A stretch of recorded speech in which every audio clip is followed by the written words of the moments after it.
trying to hire, right? Like as an employer, and if you are trying to hire, what are the specific skills you will look for a candidate?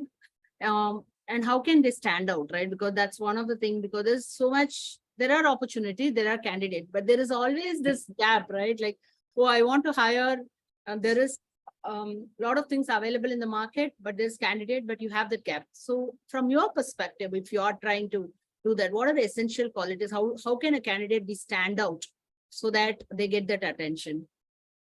It's a really tough one, Deepa, because I suppose there's two ways we try and get into an employer. Okay, so we see the roles turn up on LinkedIn, and it's amongst a mass of many applicants. All of these online applications are being flushed through, and there's someone on the other end of that from a talent team or recruitment team who's looking at it, and they're looking at it really based on sometimes an algo. It's do they have the right years of experience? Do they have the education background? And if they don't have those things, they're immediately disqualified, and they get the note sometimes that they're out of the race, or in a lot of cases they don't.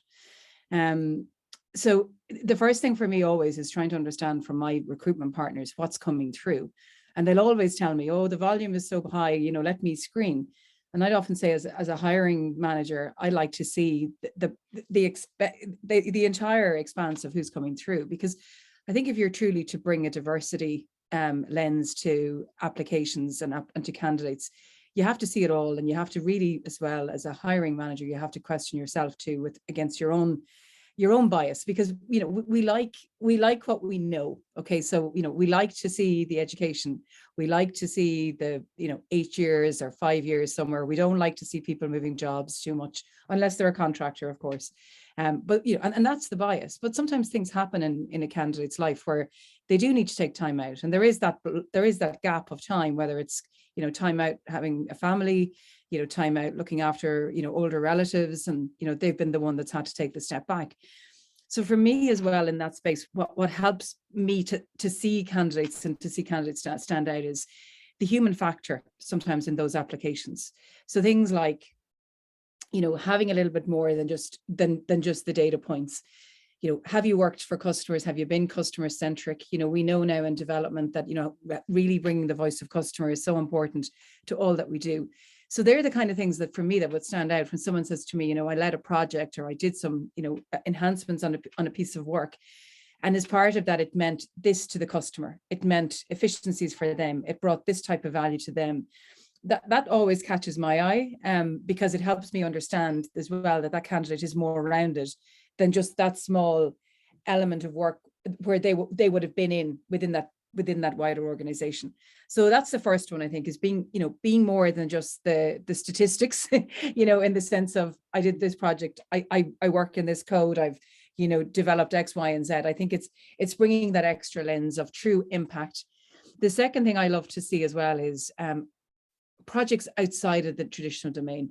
So has somebody volunteered to be involved in ERGs? Have they tried to do site events? Have they been involved, not even in formal mentoring programs, but did they try and lead, a luncheon, sometime? Like, was there something in addition that shows, again, an element of their personality? I think that's really nice to see. And again, it's, it's down to that gap and piece on the CV where you say, what's your interests? But sometimes you don't need to leave it there. You can elevate it up in the CV and the resume, and you can say, as part of this company, when I was in this role, these are the types of additional, activities that I championed, that I led, that I coordinated, and that I supported. And then the final one is, and I talked about the stats earlier, but I do think the numbers are important.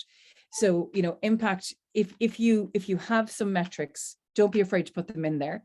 And when you do put the metrics in there, even in the conversations and the interviews, be able to back them up. So know your numbers, but know how you got to those numbers, because it is always one, again, as a hiring manager, I'm looking to see, can I learn something from this candidate?